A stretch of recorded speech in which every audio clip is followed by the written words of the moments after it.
মধ্যবিত্ত পরিবারের এমন কিছু আত্মীয় স্বজন থাকে যারা সারাক্ষণই মায়েদের কানে পিন মারতে থাকে।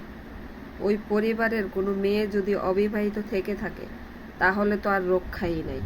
এই মেয়ের বয়স বেড়ে যাচ্ছে, এই মেয়েকে কবে বিয়ে দিবা, কিভাবে বিয়ে দিবা, এগুলো তাদের জানার আগ্রহ থাকে। মানে মেয়েদেরকে নিয়ে ওনাদের কৌতূহল অনেক। নিজের মেয়ের কোনো খোঁজ খবর থাকে না, অন্যের মেয়েকে নিয়ে ওদের অনেক মাথা ব্যথা। আবার কোনো মেয়ে যদি বিবাহিত হয়, বেড়াতে আসলো বাপের বাড়িতে, ওকে নিয়ে নানান রকমের ওদের কৌতূহল। শ্বশুর বাড়িতে কি হয়েছে, ঝগড়া হয়েছে কিনা, শাশুড়ি খারাপ কিনা, শ্বশুর খারাপ কিনা, জামাই খারাপ কিনা, কবে আসলো, কবে যাবে, কতদিন থাকবে, এগুলো এগুলো কোনো কথা? মানে আমাদের সমাজ ব্যবস্থা এমন কেন?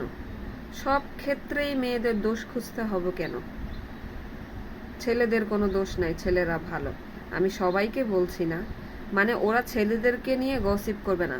হ্যাঁ করবে, ছেলেদেরকে নিয়েও গসিপ করে। কখন জানেন? এই ছেলে কোনো কিছু করে না, এই ছেলে পড়াশোনা করছে, কোনো চাকরি বাকরি করে না, এগুলো দেখবেন ম্যাক্সিমাম মানে আত্মীয় স্বজনরা একটা মেয়ের পিছনে লেগে থাকে। যদি মেয়েটা আনম্যারিড হয়, তাকে বিয়ে দিবা কবে, এগুলো নিয়ে পড়ে থাকে। আর যদি বিবাহিত হয়, বেড়াতে আসছে বাপের বাড়িতে, যাবে কবে, শ্বশুর বাড়িতে কি হয়েছে, এগুলো নিয়ে পড়ে থাকে। আর ছেলেদের ক্ষেত্রে বয়স বেড়ে যাচ্ছে, এখনো চাকরি বাকরি করে না, পড়াশোনা করে কি লাভ, এগুলো বলতে থাকে। মানে ওদের খেয়ে দেয়ে আর কোনো কাজ নাই। অন্যের মেয়ে কি করলো, অন্যের ছেলে কি করলো, এগুলো নিয়ে পড়ে থাকবে। কেন রে ভাই, এত কিসের জ্বালা? এত কেন নিজের খেয়ে অন্যের দিকে কেন ছুটতে যাব? আমার মাথায় আসে না।